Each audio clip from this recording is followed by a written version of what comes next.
మీ మోకాల నొప్పులకు ఎటువంటి సర్జరీ లేకుండా ఎపియాన్ పెయిన్ క్లినిక్ అందిస్తున్న అత్యాధునిక చికిత్స.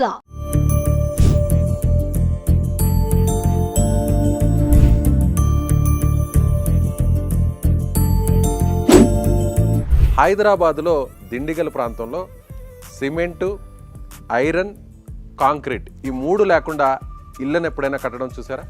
కానీ ఇక్కడ కట్టారు. ప్రస్తుతం నేను ఆ ఇంటి ముందే ఉన్నాను. చాలా సహజ సిద్ధంగా 100 ఏళ్ల కిందట ఎలాంటి మెటీరియల్ వాడి ఇళ్లను కట్టారో ఆ ఇంటిని ఇప్పుడు మీకు చూపించే ప్రయత్నం చేస్తాను. రాగానే మనకి ఇక్కడ వినాయకుడు ఉన్నాడు, స్టాచ్యూ ఉంది. ఇది చాలా న్యాచురల్గా ఉంది చూడండి. మొత్తం ఇది రాతితో ఉన్నటువంటి స్టాచ్యూ. అలాగే అటువైపున మనకి కుడివైపున ఆంజనేయ స్వామి విగ్రహం ఉంది. ఏ దేవాలయంలో అయినా ముందుగా విఘ్నేశ్వరుణ్ణి దర్శించుకోవాలి. అలాగే దుష్ట శక్తులను అలాగే చెడు ప్రభావాలను దూరం చేసేటువంటి దేవుడు హనుమంతుడు. లోపలికి వెళ్దాం. ఒకసారి లోపల ఉన్నటువంటి ఇంటి యజమానితో మనం మాట్లాడదాం. ఇంటి మొత్తాన్ని చూపించే ప్రయత్నం చేస్తాను.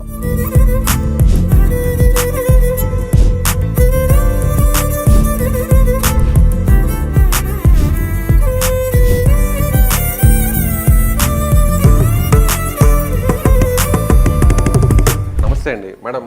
హౌస్ ఓనర్ని, ఇంటి యజమాని పిలుస్తారా? హౌస్ ఓనర్ నేనేనండి. మీరేనా? అవునండి. ఓ చూసారా, నిజంగా ఒక తెలుగు వారిది అనుకున్నాము. కానీ ఇక్కడ చూస్తే మాత్రం మేడం ఫారినర్లా ఉన్నారు. కానీ అచ్చ తెలుగు ఆడపడుచులాగా, మహిళలాగా చీర కట్టుకుని ఉన్నారు. చాలా స్పష్టంగా తెలుగు మాట్లాడుతున్నారు మేడం. మేడం ఏ కంట్రీ నుంచి ఇండియాకి వచ్చారు మీరు? నేను ఫిన్లాండ్ నుంచి వచ్చాను. సో ఎన్ని సంవత్సరాల కిందట వచ్చారు? నేను ఇక్కడికి వచ్చి ఒక 16 సంవత్సరాలు అయింది. సో విండోస్ కూడా ఓపెన్గా ఎయిర్ రావడానికి చాలా పెద్ద విండోస్ ఉన్నాయి. డోర్స్ కానీ అన్నీ కూడా చాలా.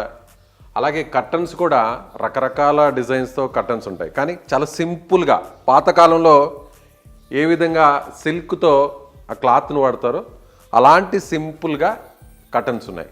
అలాగే ఇక్కడ మనకి చూడండి మేడం, ఇది హార్సెస్ ఉన్నాయి కదా, ఇవి ఏంటి? ఇది మెటీరియల్ ఇవి వుడ్ అండి. చాలా వెయిట్ ఉంది. వుడ్తో తయారు చేస్తారంట. ఎక్కడ ఇది లోకల్గానే దొరికిందా లేదా బయట నుంచి తెప్పించారు? ఇది బయట నుంచి తెప్పించాము. ఇవి రాజస్థాన్ డిజైన్లో అనుకుంటా. రాజస్థాన్ డిజైన్, రాజస్థాన్ నుంచి వచ్చాయి. సో ఇక్కడ ఇంకొక ఇంపార్టెంట్ విషయం, భగవద్గీత. చాలామందికి ఇప్పుడున్న జనరేషన్కి అసలు ఓన్లీ స్కూల్స్లో, కాలేజెస్లో ఉన్న బుక్స్ తప్ప భగవద్గీత అనేది చాలామంది పిల్లలకి తెలియదు. కానీ ఇక్కడ చాలా సాంప్రదాయంగా, చాలా సింపుల్గా ఉన్నారు ఈ ఫ్యామిలీ. చదివారా మేడం మీరు భగవద్గీత? నేను కొంతవరకు చదివాను, ఫుల్గా చదవలేదు. కానీ మా అత్తగారికి చాలా ప్రేమ. అసలు ఇలాంటి ఇల్లు జనరల్గా మనం సినిమాల్లో చూస్తుంటాం, చిన్నప్పుడు ఎప్పుడో పూర్వీకుల దగ్గర చూస్తుంటాం. కానీ ఇలాంటి టైంలో, ఈ టైంలో అసలు ఎవరు కూడా ఇలాంటి ఇళ్ళని చూడరు. మేడం ఇలాంటి ఇల్లు సినిమాల్లోనే చూస్తుంటాం. అసలు ఎలా అనిపించింది మేడం మీకు ఇలా ఇల్లు కట్టాలని? ఇలా ఇల్లు కట్టాలని మాకు చాలా రోజుల నుంచి ఐడియా ఉంది. అండ్ సినిమా వాళ్ళు కూడా వచ్చారు ఇక్కడ, షూటింగ్ చేశారు. Hit 2 cinema. హిట్ 2 సినిమా అడవి శేషుది. అవునండి, అడవి. ఈ ఇంట్లో, ఇదే ఇంట్లో. ఓ ఎస్, నాకు మొదటి నుంచి అనిపిస్తా ఉంది ఎక్కడో చూసాను. హిట్ 2 మూవీలో ఇల్లు మొత్తం అంటే ఆ ఇంటి సీన్స్ అన్ని ఇక్కడే చేశారా? ఇక్కడ చాలా సీన్స్ చేశారు. ఎక్కడెక్కడ చేశారు మేడం? ఒకటి అక్కడ మా వంటింట్లో చేశారు. వంటింట్లో చేశారా? ఇక్కడ ఈ టేబుల్ దగ్గర చేశారు. డైనింగ్ టేబుల్ దగ్గర చేశారు. అటు సైడ్ ఇక్కడ కోర్ట్ యార్డ్ లో ఒక పాత రికార్డ్ చేశారు.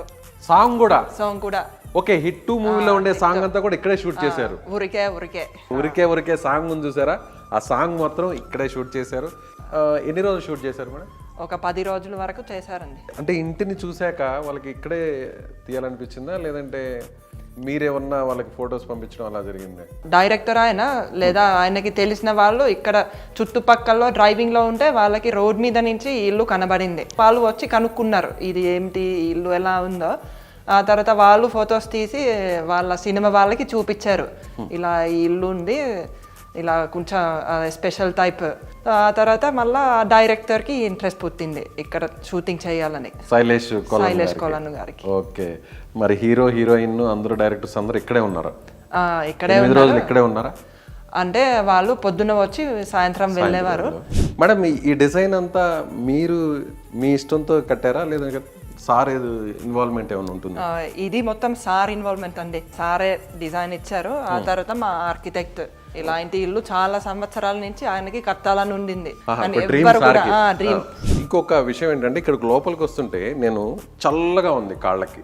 అంటే ఎందుకంటే ఇక్కడ మనం ప్లాట్ఫామ్ ఒకసారి చూస్తే పాతకాలంలో మనకి నాపరాలు ఉన్నాయి చూసారా, అంతే. ఎలాంటి టైల్స్ కానీ మార్బుల్స్ కానీ గ్రానైట్ కానీ ఎక్కడా వాడలేదు.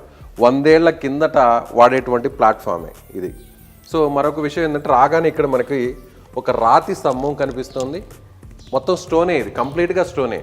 దీని మీద వుడ్తో తయారు చేసిన గణేష్ విగ్రహం కూడా ఇక్కడ కూడా ఉంది. అంటే ఎదురుగా ఎవరైనా వచ్చినా ఇంట్లోకి వారికి నేరుగా గణేశుడే వెల్కమ్ చెప్తున్నారనమాట. అలాగే ఇక్కడికి వస్తే ఇంకొక విచిత్రం ఏంటంటే, మనకి చూడొచ్చు, ఎక్కడైనా కూడా మనకి ఏ ఇంట్లో అయినా కూడా పిల్లర్స్ ఉంటాయి, కాంక్రీట్తో తయారు చేసిన పిల్లర్స్ ఉంటాయి. కానీ ఇక్కడ కంప్లీట్గా స్టోన్తో ఉంది చూడండి, కంప్లీట్గా. మేడం మొత్తం ఇది స్టోనేనా? అవునండి, ఇది మొత్తం స్టోన్. ఈ పిల్లర్స్ మేము తమిళనాడు నుంచి, మహాబలిపురం నుంచి, తమిళనాడు నుంచి, మహాబలిపురం నుంచి, అక్కడి నుంచి తెప్పించాము. ఓ, అంటే మహాబలిపురం చాలా ఫేమస్, అక్కడ శిలలకు శిల్పాలకు చాలా ఫేమస్. అలాంటి చోట నుంచి, తమిళనాడులోని మహాబలిపురం నుంచి ఈ స్టోన్స్ని, ఈ పిల్లర్స్ని తెప్పించారంట. ఇదంతా కూడా చూడొచ్చు, సింగిల్ స్టోన్ ఇదంతా కూడా. ఇవి ఇలాంటి స్తూపాలు, స్టోన్స్ మనకి ఎక్కడుంటాయంటే కేవలం దేవాలయాల్లోనే కనిపిస్తాయి, అవి కూడా పురాతన దేవాలయాలు. ఇది వరకు సిమెంట్ ఏమన్నా వాడారా దీని వరకు? ఇక్కడ సిమెంట్ అసలు వాడలేదు. సిమెంట్ కాదు, మరి ఇదేంటి మేడం? ఇక్కడ మేము సున్నంతో కట్టాం. సున్నం మొత్తం సున్నం, ఎక్కడ కూడా సిమెంట్ లేదు, ఆర్సీసీ లేదు, అలా న్యాచురల్ గా అంతా కట్టేసాం. 100 ఏళ్ల కిందట ఎలాంటి మెటీరియల్ వాడారో ఎగ్జాక్ట్గా అదే వాడారు. ఇక్కడ మనకి ఇటుకరాళ్ళు కనిపిస్తున్నాయి. ఆ ఇటుకరాళ్ళు కూడా ఎంత స్ట్రాంగ్గా ఉన్నాయంటే, అలాగే సిమెంట్ వాడకుండా ఇటుక మీద పెట్టేటప్పుడు మనం జనరల్గా సిమెంట్నే వాడతాం. సిమెంట్ లేకుండా ఎలాంటి కన్స్ట్రక్షన్ ఇప్పుడు అసలు ఈ రోజుల్లో లేదు. కానీ సున్నం, పాతకాలంలో సిమెంటు లేని సమయంలో ఈ సున్నాన్ని వాడి ఇళ్లను కట్టేవారు. సో అదే పద్ధతిలో ఇప్పుడు దీన్ని కన్స్ట్రక్షన్ చేశారంటున్నారు. సో ఇంకా కూడా చూపించే ప్రయత్నం చేస్తాను మీకు, రండి. ఇక్కడ మనం కొన్ని షెల్ఫ్లను తీసుకొస్తుంటారు, చాలా చాలా కాస్ట్లీగా ఉండేటువంటి మెటీరియల్ తీసుకొచ్చి వుడ్ వర్క్ చేయిస్తుంటారు ఎక్కడికైనా కూడా. ఇప్పుడు ఎక్కడ వెళ్ళినా కూడా ఇంటీరియర్ అనేది ఇంటికి లక్షలు కోట్ల రూపాయలు కూడా ఖర్చు పెట్టి ఇంటీరియర్ చేయిస్తుంటారు. కానీ చాలా సింపుల్గా, చాలా న్యాచురల్గా స్టోన్స్ చూడండి, ఎంత పెద్ద స్టోన్స్ ఉన్నాయి. వీటిని సున్నంతో పేర్చి ఇక్కడ ఒక గ్యాప్ లాగా వచ్చే విధంగా, అంటే ఒక షెల్ఫ్ లాగా వచ్చే విధంగా పెట్టి, వాటిల్లో కూడా వుడ్తో తయారు చేసిన దేవుడి బొమ్మలు, వాటికి లైటింగ్ కూడా ఎంత సింపుల్గా అరేంజ్ చేశారో చూడండి. వాటికి పైన ఒక రాయి, కింద ఒక రాయి. ఇలాంటివి మనకి దేవాలయాల్లో కనిపిస్తుంటాయి, గుళ్ళల్లో కనిపిస్తుంటాయి. ఇలాంటి డిజైన్ అంటే పూర్వకాలంలో ఇలాంటి డిజైన్తో కట్టేవారు.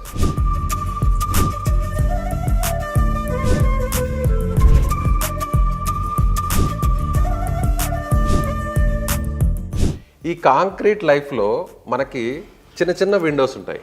ఎక్కడ ఇంటి మధ్యలో గాలి వెలుతురు వచ్చే పరిస్థితి. కానీ ఇక్కడ ఇంటి మధ్యలో పాతకాలంలో మనం చాలా సినిమాల్లో చూస్తుంటాం, పైన నుంచి వెలుతురు వస్తుంటుంది, ఎండ పడుతుంటుంది, వర్షం పడుతుంది. ఆ వర్షం పడినటువంటి వర్షపు నీరంతా కూడా ఇక్కడ స్టోరేజ్ అవుతుంది.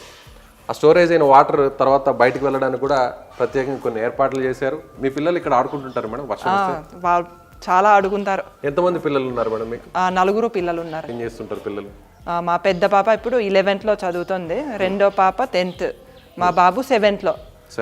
ఆ తర్వాత మా చిన్న పాప ఇంకా స్కూల్కి వెళ్ళలేదు. ఎంత పాప ఏజ్ ఎంత? చిన్న 2.5 అండి. 2.5 years. అన్నిటికంటే మరొక ముఖ్యమైనది, కృష్ణుడి బొమ్మని ఇక్కడ పెట్టారు, స్టాచ్యూని. మేడం ఇది ఎక్కడి నుంచి తెప్పించారు? ఇది ఒడిస్సా నుంచి తెప్పించారు. ఒడిస్సా నుంచి తెప్పించారు. అంటే చూస్తుంటే పూరి జగన్నాథుడు టెంపుల్ స్టోన్ ఎలా ఉందో అలాంటి స్టోన్ ఉంది. కరెక్టేనండి, ఎగ్జాక్ట్ గా ఒడిస్సాలో మనకి ఆ పూరి జగన్నాథుడి దేవాలయాన్ని కట్టినటువంటి రాతి ఎగ్జాక్ట్గా ఇదే, ఆ రాయి. ప్రశాంతంగా ఇక్కడ కూర్చుంటే ఒక్కసారిగా మనసు చాలా నిర్మలంగా ఉంటుంది. పక్కనే తులసి కోట ఉంది, కృష్ణుడు ఉన్నాడు, చాలా ప్రశాంతంగా ఉంటుంది. పైనుంచి మంచి వెంటిలేషన్ వస్తుంది, మంచి అసలు సన్లైట్ అనేది ఇప్పుడు ఈ కాంక్రీట్ లైఫ్లో అందరికి పడట్లేదు. ఎక్కడ డి విటమిన్ లోపంతోనే ఎక్కడ చూసినా అదే కనిపిస్తుంది మనకి. ఎలాంటి ప్రాబ్లమ్స్ లేకుండా ఇక్కడ ఉంటే ఇంకొక 20 సంవత్సరాలు ఎక్స్ట్రా బతకచ్చు ఇంట్లో ఉంటే. ఇంకా చూపిస్తాను రండి మీకు. ఇంకోటి కూడా మనకి పిల్లర్స్ బీమ్ లేకుండా ఏ స్లాబ్ ఉండదు. ఇంకొక స్పెషాలిటీ కూడా ఉంది. పైనంతా కూడా మనకి మొత్తం దూలాలే, వుడ్తో తయారు చేసిన పాతకాలంలో 100 ఏళ్ల కిందట అంతకు మునుపు ఉన్నటువంటి ఇల్లు ఏదైతే ఉన్నాయో మేడం, ఇదంతా కూడా వుడ్డేనా? ఇది అంతా సాల్ వుడ్ అండి. ఇది ఛత్తీస్గఢ్ నుంచి వచ్చింది. కొన్ని పెద్ద పెద్ద దూలాలు నేపాల్ బోర్డర్ నుంచి కూడా తెప్పించాం. మొత్తం పైనంతా కూడా మీకు కనిపిస్తుండేది కాంక్రీట్ కాదండి, మొత్తం రాయే. చూడొచ్చు పైన. మేడం అసలు ఎలా నిలబడుతుంది మేడం, అసలు ఆ రాళ్ళు ఎలా నిలబడుతున్నాయి? అదే మన దూలాల వల్ల రాళ్ళు ఉంటాయి. ఓకే, ఆ దూలాల్ని సపోర్ట్ చేసుకొని దానిపైన రాళ్ళు ఉన్నాయి. ఇక్కడ మన ఈ చెక్క పిల్లర్స్ ఉన్నాయి, రాతి పిల్లర్స్ ఉన్నాయి, వాటి వల్ల మనకి సపోర్ట్ వస్తుంది. మామూలుగా పిల్లర్ లోపల ఐరన్ ఉంటుంది, ఐరన్ రాడ్స్, ఆ తర్వాత పిల్లర్ వస్తాయి, దానిపైన బీమ్స్ వచ్చి దానిపైన స్లాబ్, కాంక్రీట్ స్లాబ్ ఉంటుంది. కానీ ఇక్కడ ఎక్కడ చూసినా కూడా ఇద్దండి వుడ్, కంప్లీట్ వుడ్. ఇది ఈ సైజులో వుడ్ దొరకడం అనేది అసలు ఎక్కడా లేదు, ఉండదు. సో దీన్ని బేస్ చేసుకొని ఆ పైన దూలాలు ఉన్నాయి, దూలాల పైన రాళ్ళు ఉన్నాయి కంప్లీట్గా. రైట్. అలాగే ఇటు సైడ్ వస్తే వాళ్ళు మనకి చూడొచ్చు ఎంత పెద్ద పెద్ద స్టోన్స్. ఇంత పెద్ద స్టోన్స్ ఎక్కడ దొరికాయి మేడం? అంటే న్యాచురల్గా ఉన్న వాటినే మీరు ఇక్కడ బిగించారా లేదంటే ప్రత్యేకంగా తెప్పించారా? ఇవి న్యాచురల్గా అంటే ఇక్కడ మా ఇంటి పక్కనే ఒక క్వారీ ఉంది, సో అక్కడి నుంచి తెప్పించాము. అంటే మనకి బేస్మెంట్లో పాత కాలంలో వాడేవారు, ఇంత పెద్ద బండరాళ్ళు వేసి వాటిని కింద భూమి లోపల సపోర్టింగ్ కోసం వాడేవారు. దాన్నే ఇక్కడ ఒక కంప్లీట్గా ఒక వాల్గా చేశారు. దీని లోపల ఒక రూమ్ ఉంది, ఒక బెడ్రూమ్లా ఉన్నట్టుంది. ఇది పాతకాలంలో ఎలాంటి మనకి డోర్స్ ఉంటాయో ఆ డోర్ ఉంది. ఆ పైన డిజైన్ కూడా చూడొచ్చు. సో కింద కూడా పసుపు కుంకుమ కనిపించే విధంగా కలర్స్తో ముగ్గులు అవన్నీ కూడా ఉన్నాయి. ఇక్కడ పైన చూడండి, ఎక్కడ ఎలాంటి కాంక్రీట్ కానీ బీమ్ లేదు, రాయి సపోర్టింగ్గా రాయి పెట్టారు, ఒక నాపరాయి, ఆ నాపరాయి మీద స్టోన్స్ పెట్టారు. అసలు మామూలుగా ఇలాంటివి ఎలా నిలబడతాయో, అందులో ఇన్ని సంవత్సరాలు ఎలా నిలబడతాయంటే పూర్వీకులు కట్టేటువంటి వాడేటువంటి మెటీరియల్లే కారణం. మనం చుట్టూ కొన్ని పెయింటింగ్స్ కనిపిస్తున్నాయి, అవి న్యాచురల్గా లేదంటే ఏదైనా బయట నుంచి ఏమైనా కొనుక్కొని తీసుకొచ్చారు? బయట నుంచి మేము ఏం కొనుక్కుని తీసుకురాలేదు. ఇక్కడ మా ఆయన వాళ్ళ బెస్ట్ ఫ్రెండ్ ఆనంద్ అని ఉంటారు, ఆయన పెయింటింగ్ చేశారు, నేను కూడా ఒకటి వేశాను. ఆ తర్వాత పాత ఫోటోలు కూడా మేము చేయించాము. చూడండి అక్కడ కనిపిస్తున్నాయి కదా, అలాగే ఇక్కడ కనిపిస్తున్నాయి. మీరు వేసిన పెయింటింగ్ ఏది మేడం? నేను వేసిన పెయింటింగ్ ఇది డ్రాయింగ్. ఓ డ్రాయింగ్. ఎవరి ఫోటో మేడం ఇది? ఇది మా అత్తగారు వాళ్ళ అమ్మగారు. ఓకే, అంటే మీ అత్తగారి వారి అమ్మవారు. చూసారా, పూర్వీకుల్ని గుర్తుపెట్టుకున్నారు కాబట్టి అలాంటి ఇంటినే కట్టుకున్నారు. అప్పట్లో పూర్వీకులు ఇల్లు ఎలా ఉన్నాయో అలాంటి ఇంటినే వీళ్ళకి స్వయంగా నిర్మించుకున్నారు. మేడం వేసినటువంటి ఆర్ట్ అంటే ఇది. ఆ స్టైర్ కేస్ కూడా ఒకసారి చూస్తే మీరు చూడొచ్చు, చాలామంది అంతా కూడా లిఫ్ట్లు పెట్టుకుంటుంటారు, రకరకాలుగా మెటీరియల్స్ని యూజ్ చేస్తారు. కానీ అక్కడ చూస్తే వుడ్తో ఉన్నవే, అవి కూడా రాళ్లతో ఉన్నవే. మేడం ఏసీ ఏమన్నా ఉందా ఇంట్లో? మా ఇంట్లో ఏసీ లేదండి. ఇక్కడికి వస్తే అసలు ఏసీ అవసరమే ఉంటుంది మేడం. ఇప్పుడు చలికాలంలో కొంచెం వెచ్చగా అనిపిస్తుంది, మరి వేసవి కాలంలో చల్లగా ఏమైనా ఉంటుందా? వేసవి కాలంలో కూడా సిటీ కంటే ఇక్కడ చాలా చల్లగా ఉంటుంది. చాలా చల్లగా ఉంటుంది.